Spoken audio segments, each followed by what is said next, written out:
Good morning, everyone. I'm Andy Berg, City Engineer for the City of Sioux Falls. We're excited today to officially kick off our 2024 construction season. Like every year, the City of Sioux Falls has got various street construction projects, including a combination of preservation, rehabilitation, expansion, reconstruction work throughout the city for maintenance and also the growth of the city's transportation network. These include streets, highways, bridges, sidewalks. Taking care of the community's transportation network is one of our critical pieces of the Public Works team each year. Like every year, we're going to work with our contractors to ensure that we deliver these projects in a safe, cost-effective, and timely manner. Street construction projects are planned through our capital program each year, our CIP program. This year, in 2024, we have $58.9 million identified for Highways and Streets program. Excuse me. Street constructions are prioritized based on a number of factors, including utility conditions under those streets, the feedback we get from residents and the community, and then our citywide pavement survey that we do every 4 years. This inventories the street conditions throughout the city, gives us scores and then recommendations that our staff use to identify where we want to do those preservation projects or reconstructs. To overview some of the city projects, I'm going to hand it over to Tony Onderchek, our principal engineer on our project delivery team. Thank you. Thanks, Andy. Good morning. Again, I'm Tony Onderchek, a principal engineer with the City of Sioux Falls in the engineering division. Today we have a number of projects that, or I should say that we have a number of projects this year that we're working on as a city this year, and it looks to be a very busy construction season again. I'm going to highlight a few projects today occurring in the city, but I do ask that you please visit our website at siouxfalls.gov/construction for a full list and map of upcoming projects. The nice thing about the website is there's a lot of information. Like I said, we got a breakout of our different projects on there with more detailed information. So, like I said, I encourage you to visit that site. Also, we have an interactive map where you can click on different portions of highlighted segments in the city to see what that work all entails. And then just one last thing I guess I want to mention about the website is you can also sign up for our construction newsletter through there to receive monthly updates. So the first project I'm going to be talking about today is a carryover project from last year. It's 6th Street Bridge and roadway downtown. Basically, this project encompasses 6th Street from Big Sioux River over to Weber Avenue. And that work includes bridge reconstruction, underground utility. We have some new streetscaping items that we're adding with that project, and then also we will be doing rail crossing element updates through there for a future whistle reduction zone. Currently, they're working on the bridge, and the west side of the bridge the surfacing is all completed, but once they have the part done across the bridge, what we'll do is we'll close the east part of the project where they'll finish the utility work and surfacing, and like I said, the rail crossing, and that'll basically go from LSS Sharapa to Weber Avenue. One thing I do want to mention about this project too is the recreation trail is still closed underneath the bridge, but we are anticipating that that'll open in early spring. So as far as impact to drivers, we're looking, like I said, they're currently working on the bridge, and in mid-April they will open the bridge from the west from Phillips Avenue so that the public can access LSS and Sharapa from the west there, and then at that time the east portion will be closed and they'll finish up with that work. Final completion date on that is estimated to be kind of late summer. Next project I'll visit about is 10th Street from Interstate 229 to Sycamore Avenue. This project consists of an asphalt overlay of the existing concrete, basically to improve the ride in that area for drivers. We're also looking at adding a new eastbound lane, basically from I-29 to Thompson Avenue. And why we're doing that is to add additional capacity and to really help that congestion at the interchange area. Also, along the corridor, we'll be doing accessible curb ramp updates. And as far as impacts to drivers with this project, there'll be at least one lane of traffic open for drivers throughout construction. And this project is expected to begin sometime in May and then complete later this fall. The next project I'll discuss is Sycamore Avenue from Arrowhead Parkway to Madison Street. This project consists of rehabilitating Sycamore Avenue between, like I said, Arrowhead Parkway and Madison. Work will include full and partial depth concrete repairs, curb and gutter repairs, and accessible curb ramps will be upgraded along this route also. Once all the concrete repairs are done, we will do some diamond grinding to improve, to ensure that there's a smooth driving surface for the public. Again, we'll have one lane of traffic in both directions will be open throughout construction. This project is also anticipated to begin in May with completion later this fall. I'll mention just a little bit about this project, Minnesota Avenue from 18th to 33rd. This project consists of upgrades to the sidewalk and curb ramps along both sides of Minnesota Avenue. And again, Minnesota Avenue will be reduced one lane of traffic within the work zones, and those work zones will move along with construction as those go on. This project is also scheduled to begin in May and finish later this fall.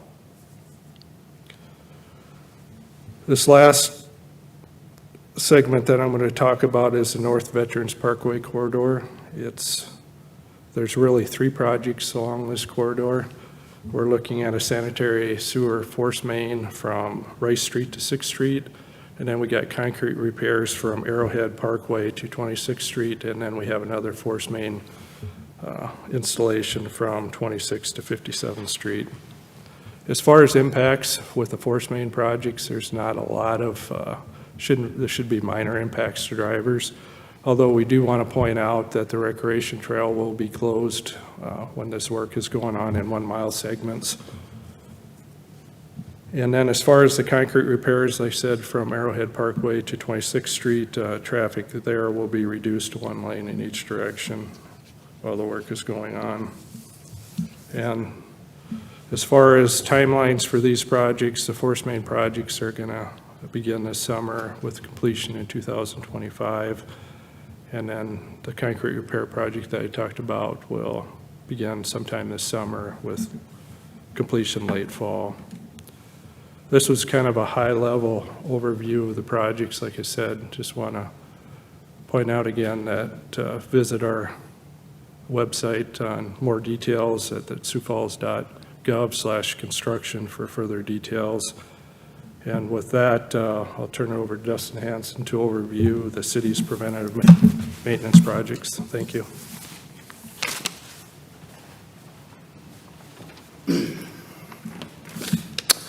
Good morning, Dustin Hanson, Street Operations Manager with the City of Sioux Falls. I don't know about anybody else, but out of the 2 seasons in South Dakota, this is my favorite season, is construction season. So we'll get to see my favorite flower bloom here shortly. So anyway, I'm going to talk to you a little bit just about our preventative maintenance programs. We've got 2 very important preventative maintenance programs that we try to obviously do every year to increase the life of our streets and keep the costs low. You know, when we're not doing these programs, we're of course doing other kind of maintenance and obviously plowing the streets. And I hate to say it, but it looks like we've got a little bit of snow coming this weekend. Maybe hopefully that's the last bit of it. So the first program that I'm going to talk about is our mill and overlay program, where we impact about 200 to 250 blocks annually. This year it'll be around about 215 blocks. So we go into residential streets, and typically the year before, we'll do most of the concrete work. If there's any utility work, we'll complete that the year before, and then we'll come back the next year. And our street crews will actually typically mill about 2 inches off of that street. If we need to go out even any deeper, we will do that. Sometimes we have to go down and actually replace the subgrade. It just kind of depends on the condition and the age of the street. One of the big projects that we'll be doing is Sertoma from 26th to 41st, and that will likely be towards the end of July, early August. That'll be the same process. The concrete was done last year, and the overlay will be done this year. The second program is our slurry seal program. This is where we'll impact about 400 blocks this year, and that's typical, 350 to 450 blocks every year. This is a material that is basically about a ½ inch thick, a little bit of aggregate, oil, and some cement, and that basically gives about 5 to 7 years of life to that street. But we'll go in beforehand, obviously clean up that street. If there is any issues in that street, we'll actually mill those areas out. They could be a 1x1 patch to a 10x10 patch. So we'll do that before we actually put the slurry seal down on the street. And we work with a contractor on this as well. And of course, we always have information. You can visit our map at siouxfalls.gov/construction to see all these projects. We notify residents if they live on that street. We'll notify them with a letter beforehand, several weeks in advance, and then we'll also door tag those properties once we actually get close to doing any type of milling or overlay on those streets or slurry seal. Another thing that we've added in the last few years is you can actually sign up to receive a text or email, and that is you can go to siouxfalls.gov/alert. And you can sign up for our overlays, a slurry seal, and it's similar to our snow alerts, where we'll actually send you a text telling you that we're going to be milling or overlaying your street within the next few days. And that is mainly so we can get cars off and you can make arrangements, if you need to be at an appointment, get out of your driveway. The slurry seal is a fairly fast project. Typically within a few hours you can be driving on that street. But we'll do the same process as far as notifying residents with door tags. And if you sign up for that text message, you'll be able to get that text message as well. So as always, we're always filling potholes, fixing potholes. And another program that we added in a few years ago is our asphalt issues program, where we identify areas that have had a lot of potholes, numerous potholes. We actually go in and we'll mill those areas down. Again, that could be a 4x4 patch, it could be the entire block, and it may be a street that's not necessarily on an overlay program in the next few years. That way we get a little bit of extra life, makes that ride a lot smoother, and that's been a huge home run for our program. We're hoping that asphalt hot plants will be open the first week of May. We're hearing that they might open a little bit early. I know that we're all hoping for early spring. So that's a hope, but typically that's around 1st of May and we'll get started. And as always, you can report issues, especially potholes, to our siouxfalls.gov/report. And with that, I will turn it back to Andy Berg to wrap us up.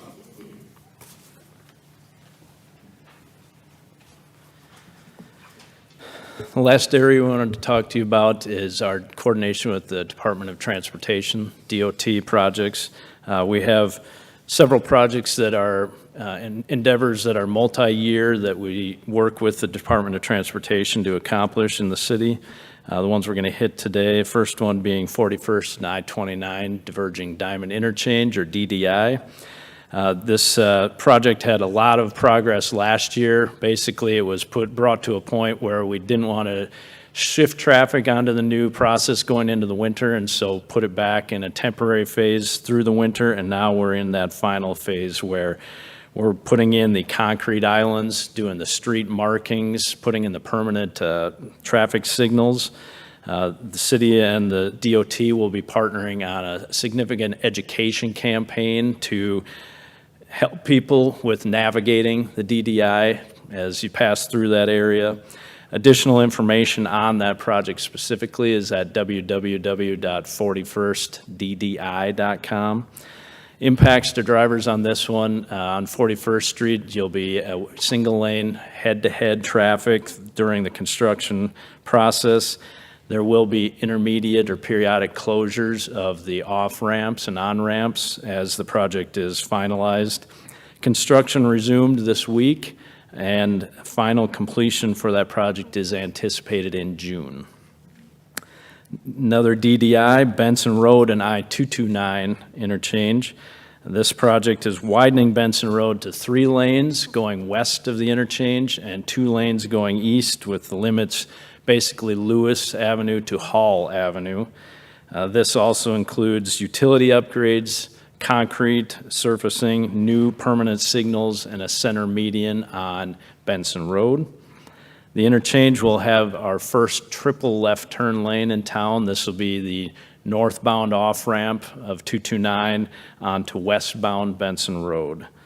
During the project, single lane traffic head-to-head on Benson Road, and like 41st, some periodic closures of the on and off ramps as well.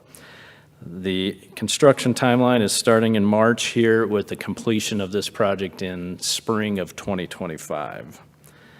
And the last of our coordination projects is the Veterans Parkway project. Crews continue to work on the project that began last year, running from Cliff Avenue to Western Avenue. Once completed this fall, there's going to be 3 lanes of traffic in each direction on this segment, with a 32-foot wide median and a shared use path along the south side of the parkway. It'll look very similar to the stretches of Veterans to the north. There's going to be ADA accessible signalized intersections with the 3 arterial streets intersecting this segment: Western Avenue, Minnesota Avenue, and Cliff Avenue. And there also is going to be a grade separated pedestrian pathways for bicycles, pedestrians, that will occur between each of those arterial intersections.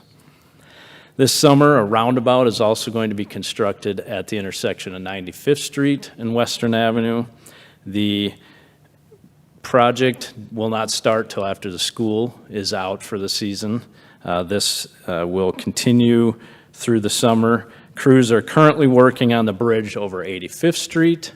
That bridge deck pour is going to be happening very soon.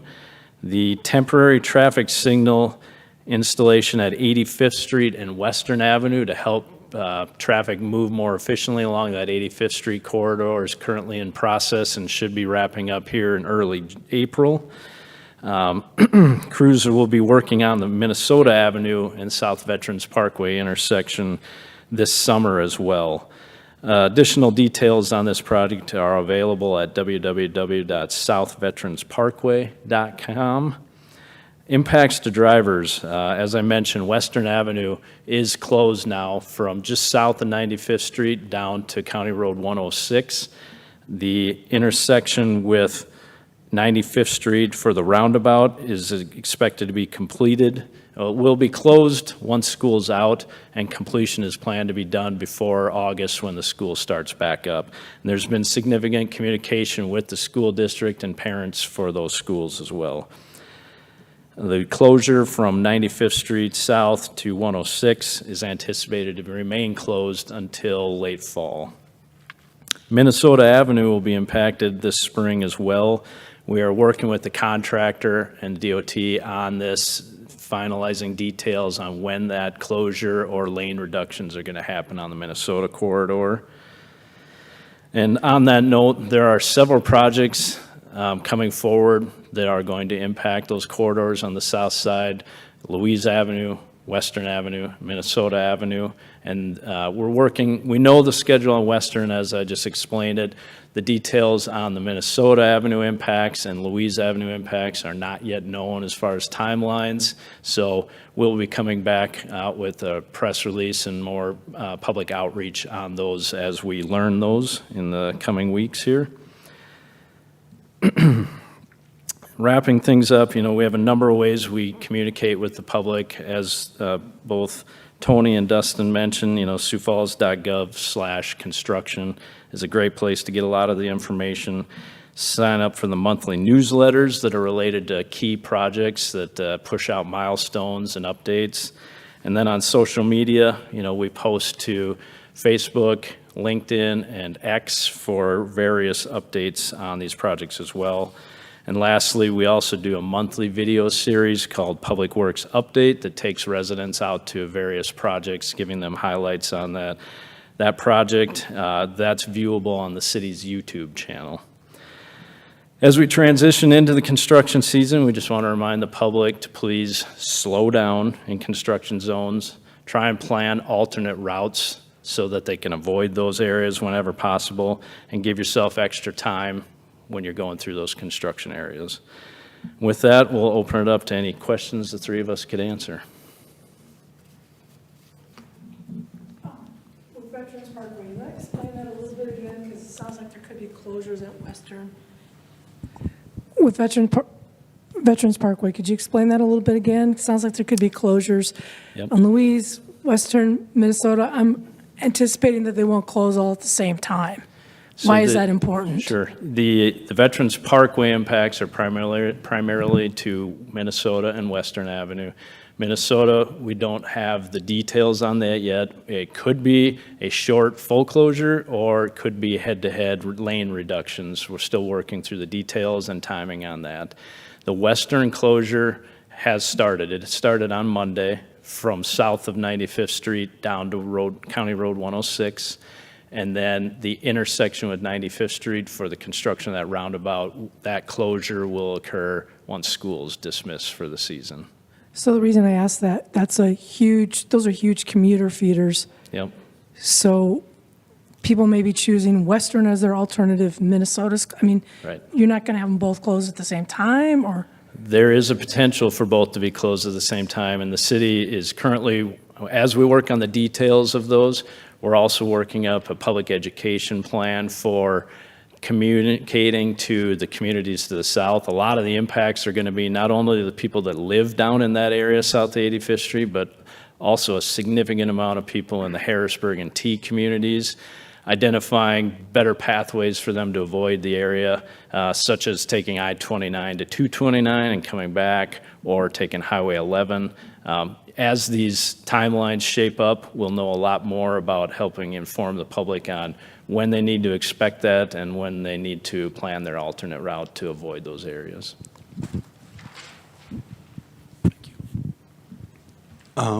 Dustin, we probably should talk about the most pressing issue facing the city, and that is potholes. Every year, it's a problem. But is it going to be less of a problem this year because of fairly mild winter, not as much snow, et cetera? Yeah, absolutely. So just to give you a little bit of reference, obviously, we all know how bad last year was with winter weather. At this time, or during this time last year, we had probably over 2,000 requests through our OneLink app. This year, I think we're hovering right now around 400. So that's a good indicator. Plus, our crews have been able to get out. I think we've been averaging 3 to 4 crews every day. They're not only responding to those requests, but they're also what we call pothole runs. They'll basically take a stretch, let's say 5 or 6 blocks, and they'll just fill every single pothole along that stretch. So definitely the weather has been good, but also a lot of our preventative maintenance that we've done the last few years with our asphalt issues program, we're getting to those issues ahead of time before they turn into worse, where we have to really fight them during the January, February, which is typically the worst time to fill potholes. One more question about East 10th Street. It's already pretty bad over there. How bad's that going to be at the 229? Like probably what, east of 229, right? Is that where it's going to be bad? Yeah, the 10th Street work is going to occur from, just east of 229 and 10th Street interchange, basically west to 12th Street, or just west, east to just west of Sycamore Avenue. And so, there will be impacts to the public as they're traveling through that area, reductions in lanes. There's not a full closure anticipated, but between adding that additional lane, which once the project's done, should help with that congestion that we see periodically at the 10th and 229 interchange, but there is going to be impacts to the public traveling east from that interchange during the construction. And this is sort of in anticipation, the widening in anticipation of that interchange being redone, right? Yeah, the interchange work that is a DOT-driven project, they just recently had a public meeting on that as well, looking at alternatives, and certainly the addition of this lane will help move that traffic out of that area. And, you know, we're in constant coordination with the DOT to ensure that our projects line up with what their potential plans are for those off-ramps and those interchange movements. Yep.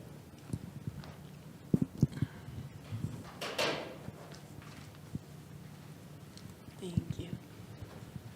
I just have a few questions about the 41st Street DDI. Have you guys seen like any reports of like it impacting like businesses, like with the construction going on? Have businesses had any concerns with getting people in and stuff like that? Sure.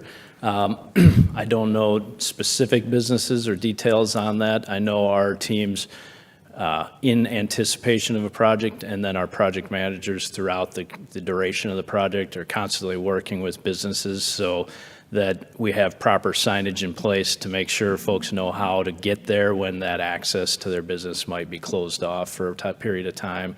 I'm not aware of any significant impacts to businesses. I think it's gone fairly smoothly. There's always a little bit of impact, but our project managers and the contractors have worked diligently to make sure there's alternate pathways to those businesses. And then you also talked about how construction over there kind of started back up last week, I think.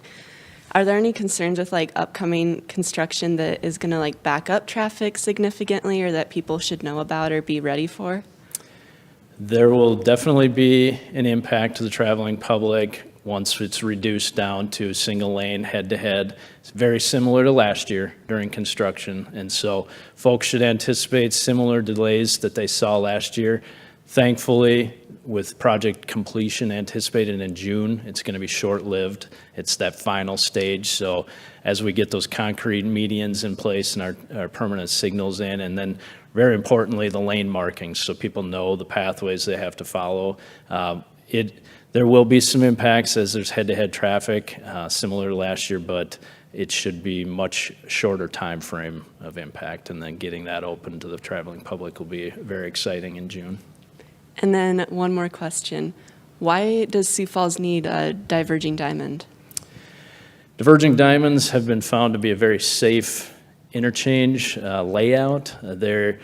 It's mostly safety driven. It avoids a lot of left turn conflict points where you can get the worst kinds of crashes, like a T-bone type crash into a vehicle.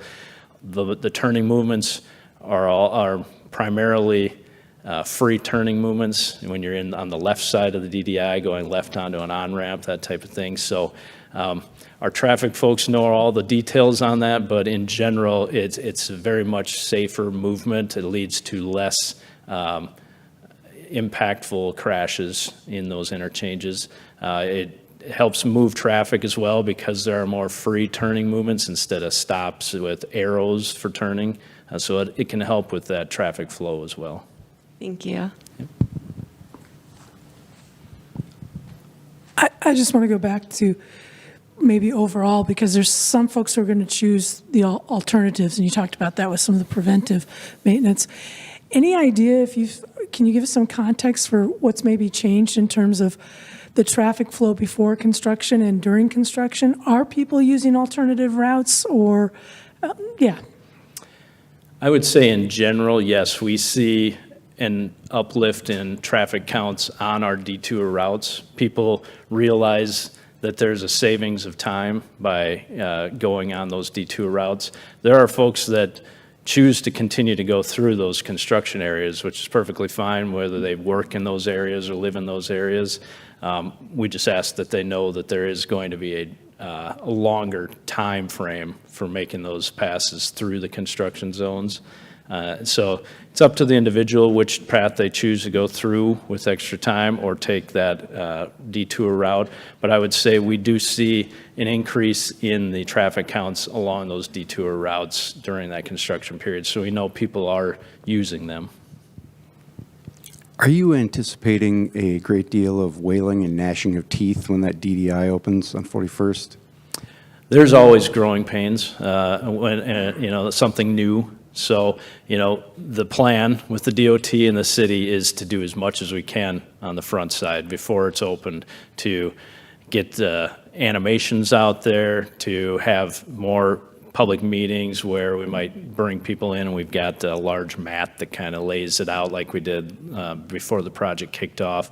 Certainly, the DOT has one out in Rapid, and they experienced some of that out there as well, as far as the confusion and, yeah, as you say, gnashing of teeth. But we know in the end, other communities in the region that have done it, people don't even realize they're going through them at some point. But there's going to be a public piece to that, education piece, so we want to make sure we try and get as many eyes and ears on that as we can before it opens. I just want to make sure that when you actually cut the ribbon out there and let cars go, that I'm there with a video camera, because I want to watch everybody try and navigate that. That'll be fun for everybody. Yeah, absolutely.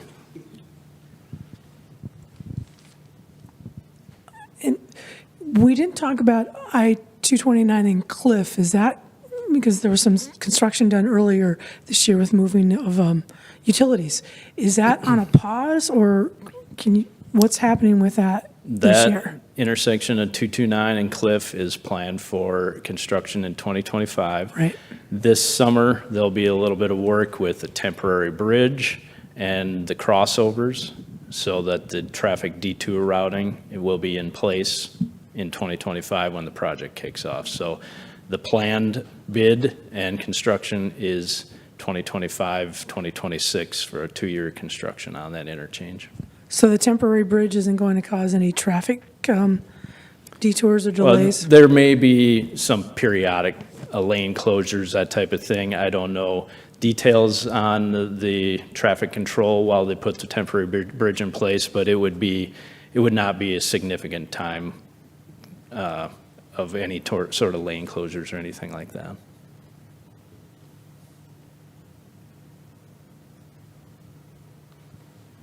All right. Thank you very much.